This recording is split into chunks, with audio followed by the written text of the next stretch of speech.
Singing in spite of the pain, stand in your grace, embracing the dark of the night. This fate is sure. The light of the morning will shine. I will endure. Oh, to live is Christ. I cling to the hope of your promise all of my days. And to die is gain.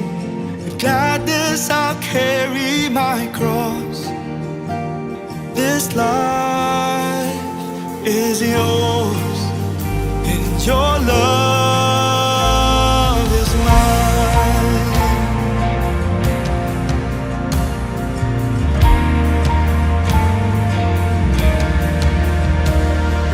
Fill me with your delight as I obey.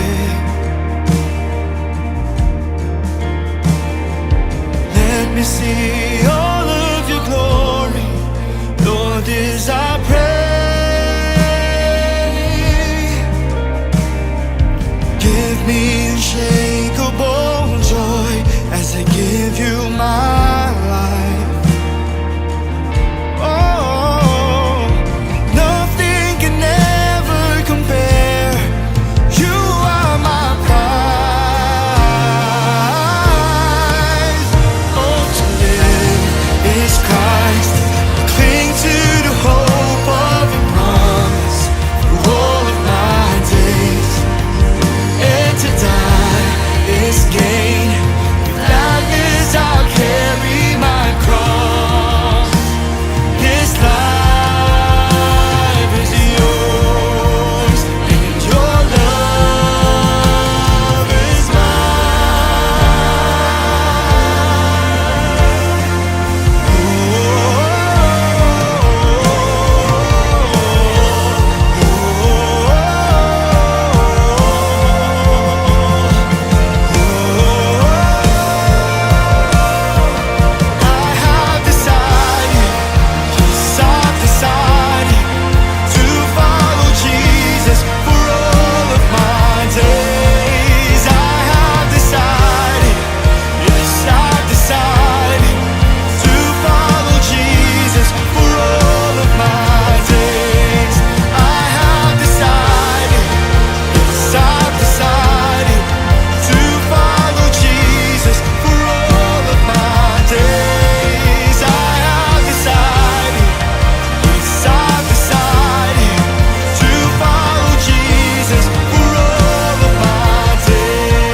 decided to Jesus for all of my days.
Magandang araw po sa inyong lahat. I'm Jessery, one of part ng serve team dito sa Victory Virac Church Plant.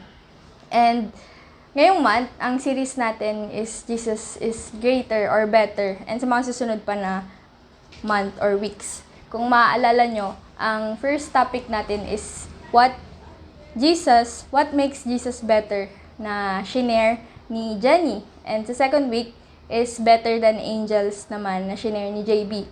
Sa last week naman, ang nag-share si Ate Je na ang topic ay Better Moses. Kung gusto nyo pong mas maintindihan or hindi nyo pa napapanood, pwede nyo pong i-visit yung page natin na Victory Virac Church Plant para mapanood po yun. And mapapansin nyo sa mga last topic na yun, yung author, tinatapat si Jesus sa angels, kay Moses, at sa iba pang mga bagay. And that is to remind yung mga Hebrew and even us na si Jesus is greater, better, and superior sa kahit sino at anuman yung sistema, kultura na pinasa sa atin or sa mga taga-Hebrew. Kasi siya naman yung dahilan and patutunguhan ng mga practices na pinasa sa kanila ng mga ninuno nila. And now, nasa 4th week na tayo, at ang pag-uusapan natin ay Better Sabbath. Familiar po ba kayo sa word na Sabbath? Sabi dito, Sabbath means rest. In Hebrew, Sheba. Isa to sa mga law na binigay sa mga Israelites during Exodus. Sabi sa Exodus 20, verse 8 to 11, alalahanin ninyo ang araw ng pamamahinga at gawin ninyo itong natatanging araw para sa akin. Magtrabaho kayo sa loob ng 6 na araw. Pero, ang ikapitong araw, ang araw ng pamamahinga, ay talaga ninyo para sa akin, ang Panginoon na inyong Diyos. Huwag kayong magtatrabaho sa araw na iyon. Pati ang inyong mga anak, mga alipin, mga hayop, o ang mga dayuhan na naninirahang kasama ninyo. Dahil sa loob ng 6 na araw, nilikha ko ang langit, ang lupa, ang dagat, at ang lahat ng naririto. Pero nagpahinga ako sa ikapitong araw. Kaya pinagpala ko ang araw ng pamamahinga at ginawa itong natatanging araw para sa akin. So just like God na nag-rest on the 7th day, God also wants to bless His people, mga Israelites, ng ganong rest. Kaya nung pinalaya sila ni God sa ilalim ng kapangyarihan ng Pharaoh, ng Egypt, habang naglalakbay sila sa wilderness, in-establish ni God yung rule na, sige, pwede kayo magtrabaho. Gawin niyo yung mga dapat nyong gawin ng 6 na araw. Pero, on the 7th day, magpahinga kayo. And enjoy nyo yung creation na ginawa ko, katulad ng ginawa ko. And that's what they call Sabbath. Our word for today is Hebrews chapter 4, verse 1 to 11. Buksan nyo po yung mga Bible nyo and samahan nyo kung basahin ito. Verse 1. Therefore, since the promise of entering His rest still stands, let us be careful that none of you be found to have fallen short of it. For we also have had the good news proclaimed to us, just as they did. But the message they heard was of no value to them, because they did not share the faith of those who obeyed. Now, we who have believed entered that rest, just as God has said, so I declared on oath in my anger, they shall never enter my rest. And yet His works have been finished, since the creation of the world. For somewhere he has spoken about the seventh day in these words, on the seventh day God rested from all his works. And again, in the passage above, he says, they shall never enter my rest. Therefore, since it still remains for some to enter that rest, and since those who formerly had the good news proclaimed to them did not go in because of their disobedience, God again set a certain day, calling it the day. This he did when a long time later he spoke through David, as in the passage already quoted, today, if you hear his voice, do not harden your hearts. For if Joshua had given them rest, God would not have spoken later about another day. There remains, then, a Sabbath rest for the people of God. For anyone who enters God's rest also rests from their works, just as God did from his. Let us, therefore, make every effort to enter that rest, so that no one will perish by following their example of disobedience. Let's pray. Heavenly Father, thank you for the opportunity na mapag-usapan ulit yung word mo, na mas makilala ka pa namin ng mas malalim. Naway, tulungan mo kami na maintindihan. Buksan mo yung puso at isip namin sa gusto mong ituro sa amin, sa gusto mong gawin namin sa buhay na binigay mo sa amin, sa buhay na regalo mo sa amin. At ngayon, thank you sa time na to. Naway, ikaw yung mag-move ka sa buhay ng bawat isa sa amin. In Jesus' name, Amen. So, onting background. Nung mga panahon na to, nung sinulat to, hindi nabanggit yung writer or author. Kasi, di ba, usually, pag sa mga letter, binabanggit yung nagsusulat. Halimbawa, I Paul or I James. Pero dito, wala. Kasi, sinasabi ng ibang scholars na hindi ito letter, kundi sermon. Pero nevertheless, still, message siya ni God for His people. And yun naman yung importante doon. Dito, ina-address ng author yung unbelief ng mga taga-Hebrews. Medyo grabe din ang persecution sa mga taga-Hebrews ng mga panahon na to. Na pag against ka sa flow ng regime ng panahon na yon, or associated ka kay Jesus, Kristiyano ka, ikukulong ka, kukunin yung ari-arian mo, talagang ipapersecute ka. Kaya ina-encourage ng author na mag-hold on sila sa faith nila. Kasi lahat ng hardships, challenges na naranasan nila nun is worth it pag napagtagumpayan nila yun. So, let's jump sa word. Sabi sa verse 1, therefore, since the promise of entering rest still stands, let us be careful that none of you be found to have fallen short of it. Itong chapter 4 is continuation ng chapter 3. Kasi, kaya sinabi dito na, therefore. Kumbaga, conclusion siya ng chapter 3. Kung saan nabanggit na yung mga taong kasama ni Moises galing Egypt na hindi nakapunta sa promised land because of their unbelief. Yung mga taong panayreklamo na bakit ganito lang, nagugutom kami, nauuhaw kami, sana doon na lang kami sa Egypt. For 40 years, puro ganon, puro reklamo. Kahit na sila mismo yung nakawitness ng sobrang extraordinary na mga miracles and wonders from God. Dahil sa panay na grumbling, na unbelief, na ingratitude, disobedience, yun yung naghinder sa kanila na makapasok sa promised land kahit na sobrang lapit na nila. Pero that doesn't mean na hindi tumutupad si God sa promise niya. Sabi sa verse, 'di ba? His rest still stands. Sa kabila ng katigasan ng ulo, ng disobedience, tinuloy pa rin ni God yung promise niya. Pinapasok niya pa rin yung mga descendants nila Moses, kasama sila Joshua and Caleb. Kasi si God, faithful siya sa mga words na binibitawan niya. And His rest still stands today. Para sa atin, sabi sa verse 2, for we also have had the good news proclaimed to us, just as they did.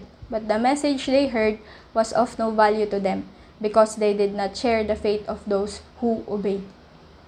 Tama, di ba? Kasi tayo, narinig din natin yung word ni God, katulad ng mga Israelites. Pero hearing, pakikinig ng word ni God, hindi siya sapat. Pagpunta sa Sunday service, Sunday gathering, pag-attend ng small group, pakikinig sa preaching ng pastor or sa sharing ng small group leader, okay siya, tama siya. Pero ang tanong, na-apply ba natin sa buhay natin yung mga naririnig natin? Ang tanong, may faith ba tayo? Kasi faith means trusting and relying kay Jesus. Kahit na parang ang hirap, kahit na imposible yung mga bagay, magtitiwala tayo, mag-o-obey tayo kay God. Kasi we have faith. We trust Him and rely sa kung paano siya mag-work sa mga imposible sa buhay natin. At hindi tayo titingin sa kakayahan lang natin. That's faith. Verse 3, Now we who have believed enter that rest. Just as God has said, so I declared on oath in my anger, they shall never enter my rest. And yet His works have been finished since the creation of the world. So there should be faith to enter the rest of God. Hindi lang basta naniniwala ako. Faith means you will obey and you will stay kahit na mahirap na, kahit na kapalit pa yung buhay natin. Pero sa faith naman natin ngayon, hindi naman, dito sa Pilipinas, hindi naman siya umaabot sa kapalit yung buhay natin. Pero ipagpalagay natin na yung buhay is yung negosyo, yung work, yung posisyon na kung anong meron tayo ngayon, yung relationships, yung kayamanan. Willing ba tayong i-let go yon just to obey and stay kay Jesus? Are we willing na bitawan yung mga bagay na nakasanayan natin, yung pagtitiwala natin sa sarili nating mga diskarte, at mag-o-obey tayo at magre-rely kung paano mag-work si God? Kasi obeying Him means trusting Him. Same thing din ang nangyari sa mga taga-Hebrews na their faith cost them so much. Ari-arian, relationship, reputation. Pero the author encouraged the Hebrews na okay lang na mawala yung meron kayo. I-persecute kayo. Normal yun. Mahirap siya. Oo, totoo. Pero lahat yun magiging worth it. Kasi ang kapalit naman nun is walang hanggang kapahingahan sa piling ni God. Verse 4, For somewhere He has spoken about the seventh day in these words, On the seventh day God rested from all His works. And again, in the passage above He says, They shall never enter my rest. God is our role model ng pagpapahinga. Sabi nga, on the seventh day, God rested from all His works. So what more na tayo na tao lang na nadidrain, napapagod, and napakabuti ng Diyos to give us that gift na rest. Kumbaga sa context ng mga taga-Hebrew, Sabbath. Ang minimi naman dito na Sabbath, hindi lang naman sila basta nun walang gagawin. That is the time then na i-enjoy nila yung creation ni God, na mag-spend time kay God, na mag-thank you, maging grateful, ipakita yung gratefulness through prayer. Pag nilay-nilayan kung gaano kabuti yung Diyos sa buhay natin, na isang nobody pero naging somebody dahil sa ginawa ni Jesus sa cross para ma-win back lang tayo ulit. Therefore, since it still remains for some to enter that rest, and since those who formerly had the good news proclaimed to them did not go in because of their disobedience, ayun. Ang pinapertain dito sa verse na formerly is yung mga Israelites na nag-disobey. Because of their disobedience, di nila narating yung promised land. Kung saan sana makakapagpahinga sila after ilang daang taon na slavery na work sa Egypt. Pero na-realize ko lang din na grabe lang na hindi naman nire-require ni God na dapat may bachelor's degree ka, dapat may Latin honors ka, may experience ka, marami kang experience sa work, or may pleasing personality, or may police clearance, barangay clearance. Hindi niya naman hindi niya naman nire-require yun. Pero, ang gusto niya lang, mag-obey tayo and mag-trust tayo sa Kanya. And sana mag-grasp, ma-absorb, maintindihan natin yun. Na to enter God's kingdom, yung paradise, yung paraiso, we just need to believe and obey and have faith kay Jesus. Hindi yun matutumbasan ng mga good works ng everyday grind natin, kundi yung finished work lang ni Jesus. Ang sabi sa verse 7, God again set a certain day, calling it today. This He did when a long time later He spoke through David, as in the passage already quoted. Today, if you hear His voice, do not harden your hearts. Binigyan tayo ng Diyos ng pagkakataon to obey and believe. And that is today, sabi nga sa verse. Ngayon mismo, hindi lang, ibig sabihin nun na ngayong araw lang ha. Pero, yung chance na yon is everyday. Kasi pag binasa mo tong verse na to na today, kahit bukas, today pa rin naman siya. Kaya everyday tayong binibigyan ng Diyos ng chance. Ng pagkakataon, ganun siya ka-merciful, ganun siya kabuti, ganun siya ka-gracious sa atin. Verse 8, for if Joshua had given them rest, God would not have spoken later about another day. There remains then a Sabbath rest for the people of God. Katulad na nabanggit ko kanina na sila Joshua and Caleb, yung mga nakapunta lang sa Promised Land,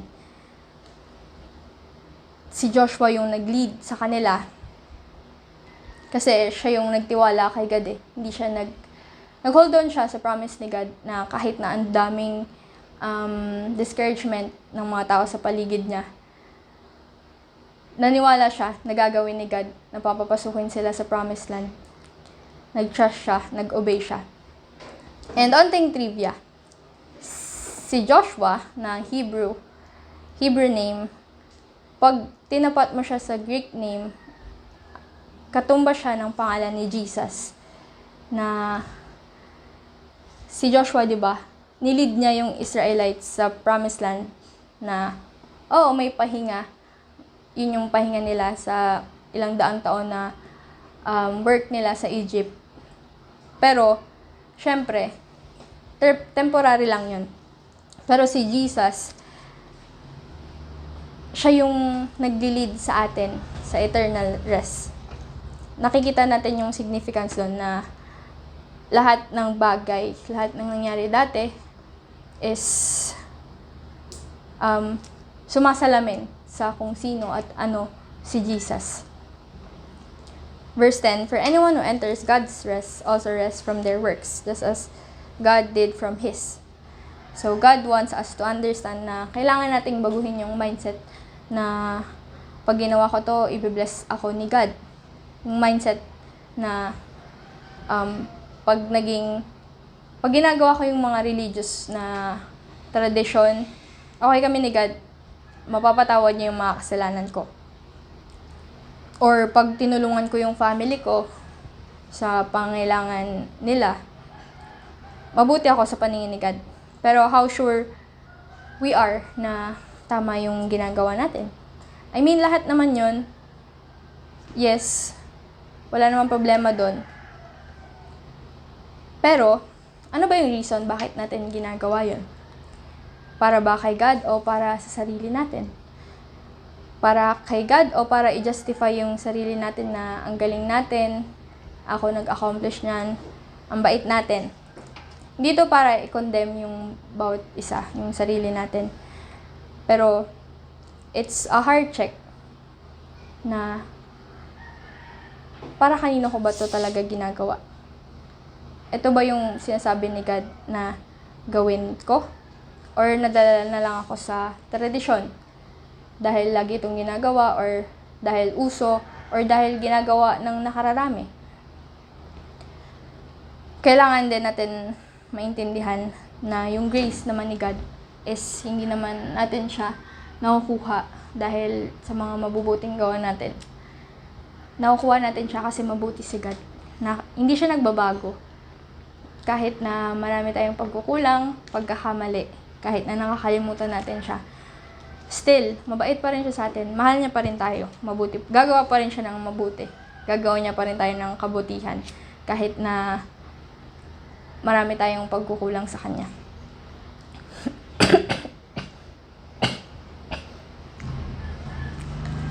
Kaya sabi sa verse 11, let us therefore make every effort to enter that rest, so that no one will perish by following their example of disobedience.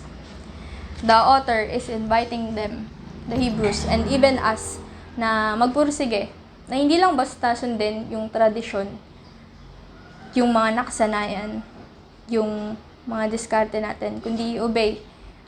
Sundan yung sinasabi ni God na gawin natin, so that we can enter His rest na walang hanggan. And paano natin malalaman kung ano yung gusto niyang ipagawa sa atin? Siyempre, kailangan natin basahin yung Bible natin. Kasi, word siya ni God eh. Ito yung way niya para kausapin niya tayo.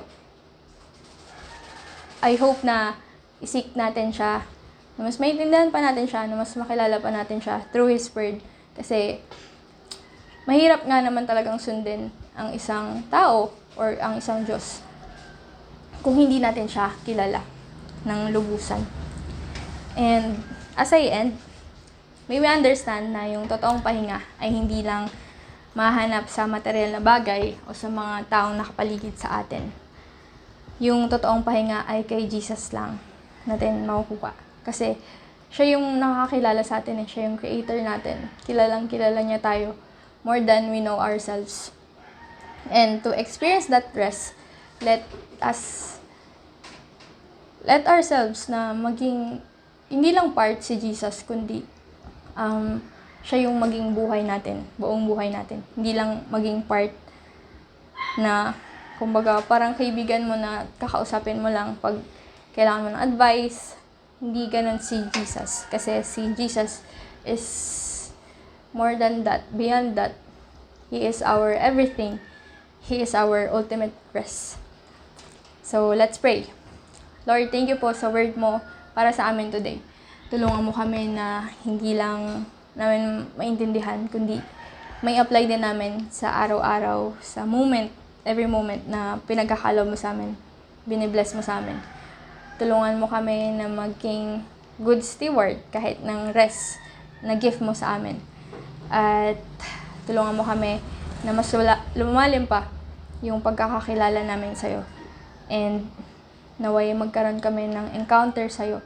Kasi unless na hindi mo nire-reveal yung sarili mo sa amin and hindi ka namin sinisik, walang halaga yung mga bagay na ginagawa namin. Kaya naway samahan mo kami every moment. Thank you, Lord, sa kabutihan mo. And we also remember yung mga kapatid namin na apektuhan ngayon ng ulan, ng low pressure, ng bagyo. Naway bigyan mo sila ng strength, ng hope, ng peace sa kahit ganitong sitwasyon, at naway sa'yo nila mahanap yung rest na kailangan nila sa panahon ngayon. And naway gamitin mo tong sitwasyon na to para mas makilala ka pa nila. May provide sa lahat ng pangangailangan nila. Thank you, Lord, sa kabutihan mo. You deserve all the glory. In Jesus' name, Amen. So, thank you po sa pagsama sa amin ngayong sa ating online Sunday gathering. At see you po next week. God bless.